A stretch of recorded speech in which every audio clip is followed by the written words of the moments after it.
பழகின கிருபையும் பழகின மகிமையும் தருகிற நல்ல தெய்வமே. பழகின கிருபையும் பழகின மகிமையும் தருகிற நல்ல தெய்வமே.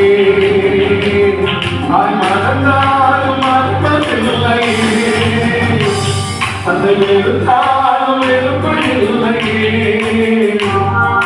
மறந்தாலும் மறப்பதில்லையே, அதை எழுத்தாலும் எழுப்பதில்லையே. நன்றி சொல்லி சொல்லி பாடி அழகாக பழகிறோம்.